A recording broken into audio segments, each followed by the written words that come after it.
Namaste, everybody. Welcome to thefoundationmethod.com. I'm Cam, the host of the program, and today we're going into our section on life purpose and more specifically a topic, choose your suffering.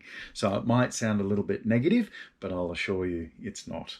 So this topic was introduced to me in a yoga class by one of my mentors, Mr. Keenan Crisp, in relation to the yoga practice, referencing if you turn up and do your daily suffering, your daily practice, your discipline of turning up to the mat, whether you want to or not, then you get to enjoy the benefits of mental health and physical well-being. But if you don't, then your mental health, your physical well-being could catch up with you, and then you're going to have to learn to medicate it or, even worse, operate it later on. So that's where it was first tabled to me. The Buddha famously said that life is suffering. So I'm not a Buddhist, but I understand totally what he means, and so do you. So to exist in this world, we must be content with some of the negative human emotions. So humiliation, broken dreams, sadness, heartbreak, loss, and pain. And that's all just nature. So it's part of the human existence. And to kind of tell ourselves that we can somehow navigate life so that those things don't exist is delusion. So that's all he was saying. He was being more of a realist. So taking it a bit further, Friedrich Nietzsche, who's often, gets a bit of a head bashing about being a fairly negative sort of writer and philosopher, he says to live is to suffer, to survive is to find some meaning in life. So he's starting to point towards meaning as, I guess, the way out or the way to understand your suffering, or the meaning comes from suffering. So for Friedrich Nietzsche, he says that suffering has meaning in so much that it allows for self-transcendence. The pain and the grief we experience throughout our life is the basis of flourishing as human beings. So he also said, what doesn't kill me grows me stronger, and we all know that one. So the idea that it's like I reference, there was an old 90s movie called The Highlander, and in that they had these supernatural beings that went through this process. They could live forever, and they would have these the glorious battles, and then one would die and the other one would absorb that power, and he'd get these electric shocks and he'd go through this quickening that looked excruciatingly painful. And so anytime I see like in the yoga world or in the music world, when I see people go through these bursts of extreme character building pain, I often refer to that as the quickening process. So Friedrich Nietzsche, he was a realist, and the observation of the balance of experiences that come in life. Again, he often got a bit of a bashing for being a bit of a negative person, but his idea that there was purpose derived from the suffering is, I guess, the basis of his teachings. Scientifically, we understand that the old reptilian brain that was built like millennia ago leans towards negativity. And what I mean by that, it leans into the flight, fight, and freeze operandum of the brain, the old reptilian brain, to keep us safe on the savannah so that we don't get eaten by the saber-toothed tiger. And because we've had that brain developed over centuries, then naturally we lean towards those sort of adrenal dumps, those cortisol dumps that keep us safe from potential threats. Now, that part of our brain is still making a lot of the decisions for us today. And so it can be explained that, we may lean towards this kind of negative perspective, but we're learning to transcend it. So knowing that we're wired like this is really one of the big first steps out of being victim to that type of operandum. So it's growing self-awareness, the power of choice, creating meaning, and creation of purpose, and knowing that purpose is your choice, are ways out of that old reptilian brain. And I'll explain more about that in a whole different episode. So in every culture around the world, the problem of suffering has been managed in different ways. Some cultures, such as the Christian world, give suffering a universal meaning, to redeem it in some way, to give it a sense of purpose. And other cultures like Buddhism seek to transcend it through wisdom, and modern society might medicate or compartmentalize it to continue to achieve modern ideals. So to soldier on, so to speak. So I did a podcast or a vlog called To me, by me, through me, as me, a pathway to unity. And in that episode, I described different levels of psychospiritual awareness and growth. Now, at these different levels, you might transcend some of the problems that you occur in the lower levels of psychospiritual awareness, but you still encounter pain. I call them the layers of the onion. So as you grow and you transcend some of these older problems, you grow into new ones, or different ones, different levels of self-awareness that present different levels of healing. And so in that way, different levels of pain. And we just learn to manage them, or we learn to balance them in a different way as we go through that growing process. So it doesn't mean as we grow that we completely get rid of them, because that's not part of this particular life. So as we go through those levels, we transcend some of the issues, but the pain still comes. We deal with it in better and different ways, as I said. So my personal experience in the music career, doing what I love and committing to do what I love, as an MC, so learning to rap and sing over dance music. There wasn't actually a job as MC when I started off. It was just something that people did, and it was starting to be a thing over in the UK. But I loved it, and I committed to it, and I put myself through excruciating suffering to become a full-time artist. So I would do sometimes 45, 50 hours in the restaurant, rehearsals at night. With my band, I'd sometimes tour from Thursday night through to Sunday and back it up straight back in the restaurant to go and do 40, 60 hour weeks, and did that for a good part of 10 years without getting paid. And then things started to work and take off. And then I got to experience, my dreams of watching my music career be received on an international level, and got took all around the world. After years and years of hard work and putting myself through the quickening, or the suffering, so to speak. So on another level, I had a back injury. So without going deep into explaining that, the lesson was, if I do my core work every day, I get a little bit of pain, and then I get a lot of freedom. So I can do stuff with my body now that I couldn't do when I was in my 20s. But if I don't do it, if I take the easy road, it's only a matter of 1 or 2 weeks, and then I'll go and drop something and bend over and try and pick it up, and then my back goes out, and then I'm in a lot of pain. So for me, choosing my suffering, I choose the daily work of doing that exercise so that I can enjoy the benefits of having a free and strong body. But if I don't do it, then I suffer immensely. So it's a very real theme connected to me. So what pain are you willing to tolerate to get what you want? Good question. So if you're lonely, are you willing to tolerate the pain of, getting all dressed up and putting yourself out there on the dating scene? If you're unhealthy, are you willing to tolerate the pain of, a relentless fitness regime to get the, the sort of body that you want to feel is good, so you can feel comfortable in your skin?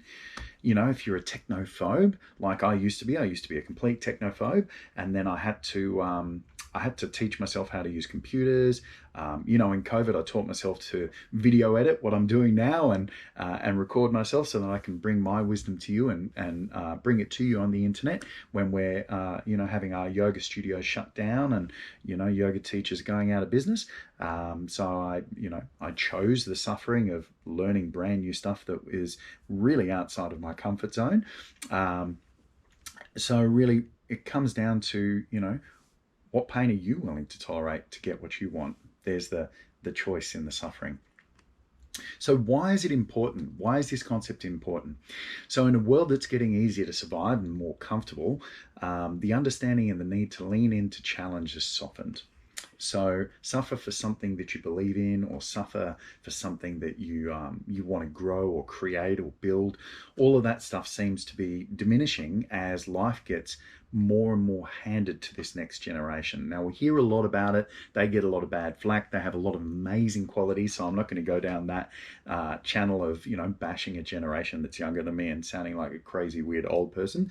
But what I will say is that the idea of a generation that feels entitled to get everything handed to them, where they don't have to lean into the pain to do the hard work to get what's needed out of life, has resulted in, for the first time in our modern history, this next generation is going to be less well off, less set up than the generations that preceded it. Now, that might be because of the condition of our current, system, and that's coming down, that's getting ready to crash. And I don't want to go into that because that's a rabbit hole that can go for a long time.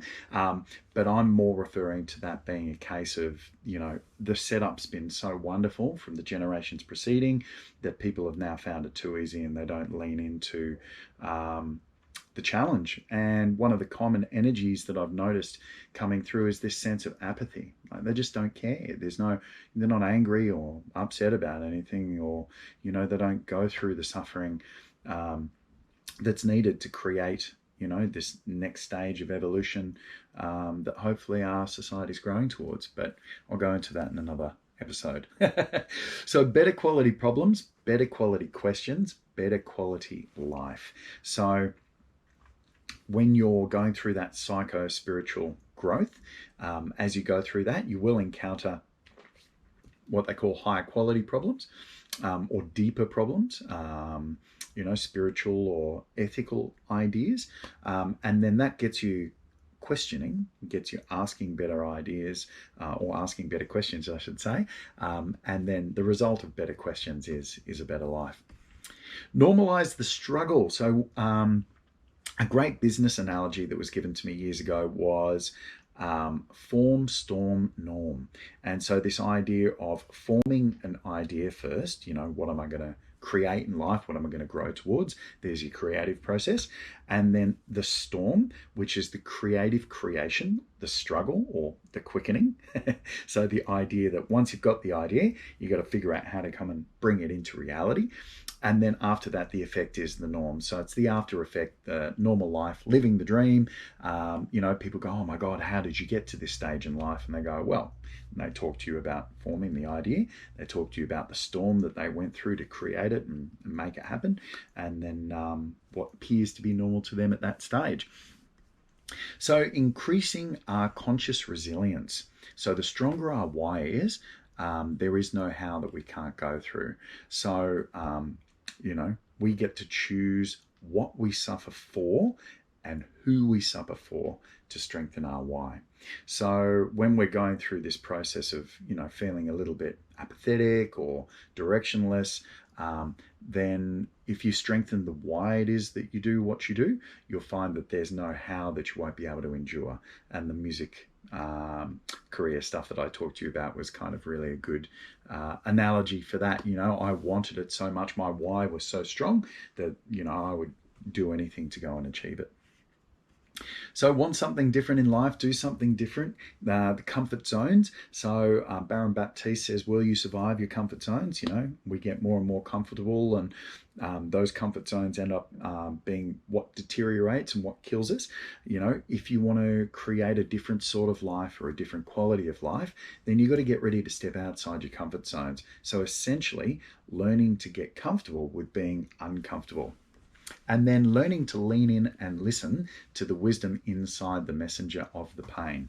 So in, drug and alcohol recovery, in life, conscious life, you don't even have to be an addict.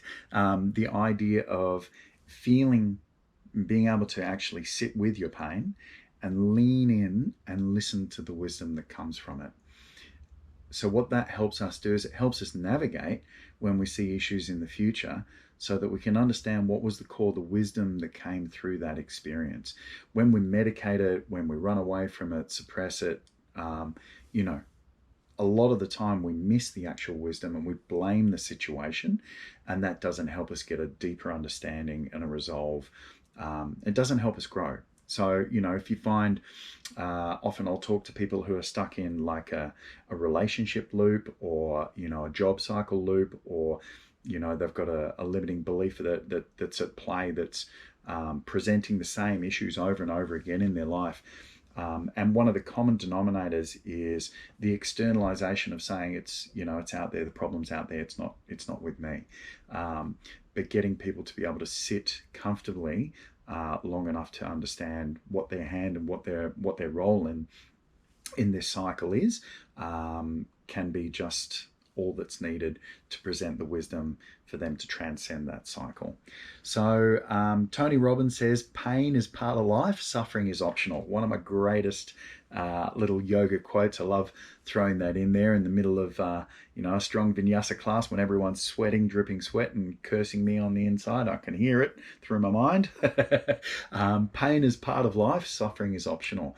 And so this whole choose your suffering, what I guess I'm trying to share with this whole episode is choose the pain that you go through.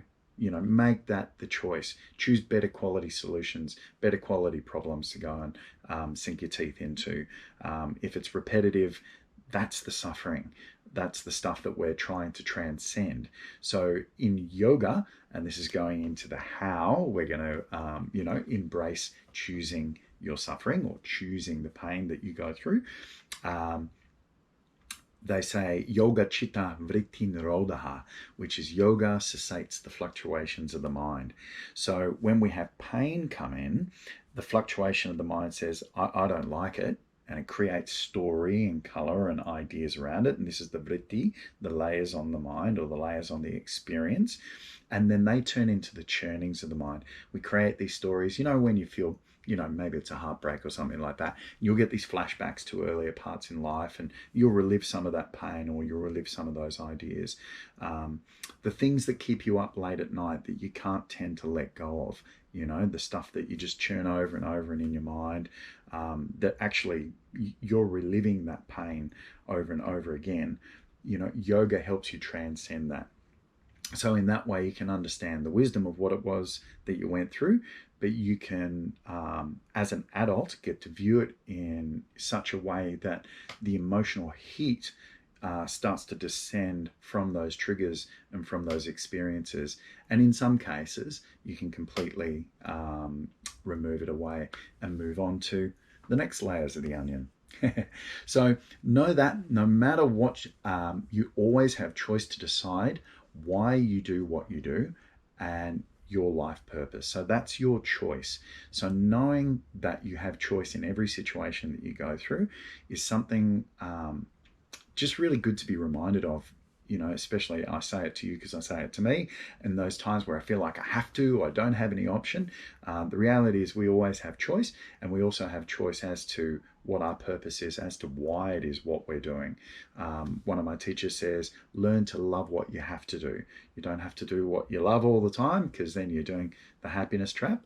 But learning to love what you have to do, that's the, my choice of why it is I do what I do. So knowing that that's a choice is really important.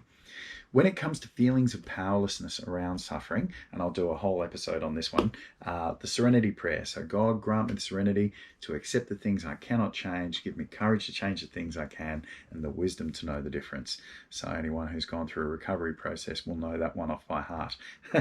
So that helps us keep things really simple to understand when things feel really complex and when they're out of our control.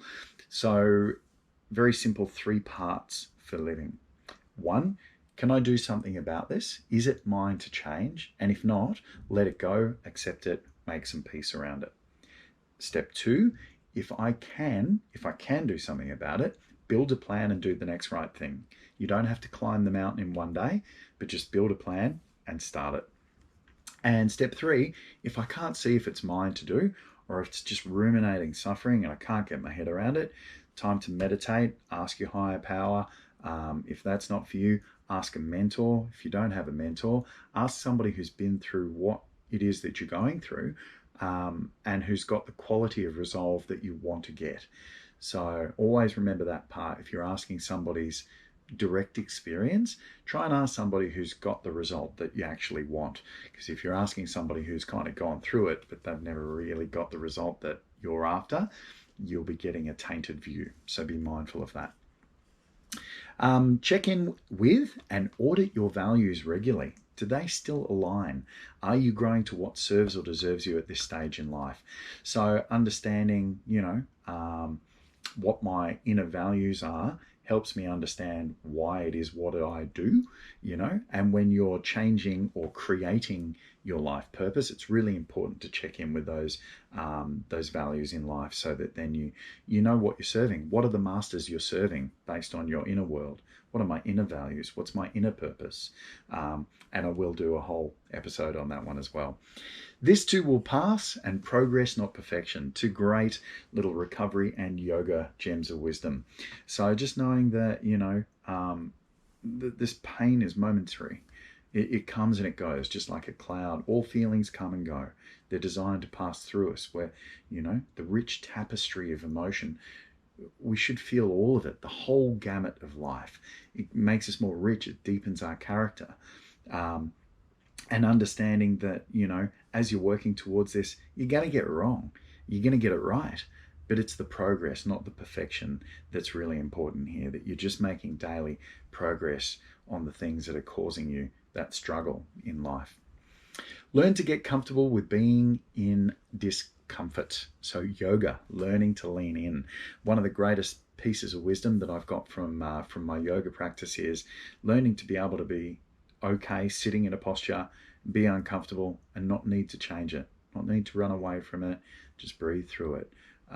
And that wisdom of just doing that in a yoga asana class then sort of seeps through the rest of my body and gives me more resilience, so that I can endure and be also a lot more emotionally aware to the subtlety that's going on inside myself, so I can figure out, is it just normal discomfort, or is it pain that actually needs attention for me to lean in, get the wisdom, and make a decision to take action to change. Essentially, what you should be asking yourself is, who is worth suffering for, and what's worth the pain? Essentially, life is more about picking your battles rather than avoiding them. I saw that quote and I just loved it. I thought that's, really helping me get my head around, what the guts of this whole, little episode is about. And then to finish off, the cure for the pain is in the pain. Mr. Rumi says that. So wisdom from our 15th century poet. I love Rumi. And anybody who's, been through heartbreak, addiction recovery, anybody who's got the little light bulb moment go on from understanding right perspective on things that have caused you pain and suffering in your life will understand that is the case. The cure for the pain is in the pain. So learn to lean in, learn to be present with it, and choose your suffering. The reasons why you do what you do is up to you, and the reasons around how you view it and how you perceive it is also, that's yours to choose. So don't ever lose sight of that. And if you've enjoyed it, drop a comment below and let me know. If you have any extra questions, let me know. I'll put some links in there so for some further reference to some different material there, so you can explore the concepts a little bit deeper. And if you've enjoyed that, come through to foundationmethod.com, and I've got a little free training on there. It's about an hour's worth, and it takes you through 6 of the biggest problems and 6 high quality solutions that I found on my journey to living well. And it'll fast track your wellness journey and get you well on the way. So thanks for coming on in, and namaste, and I hope to see you soon.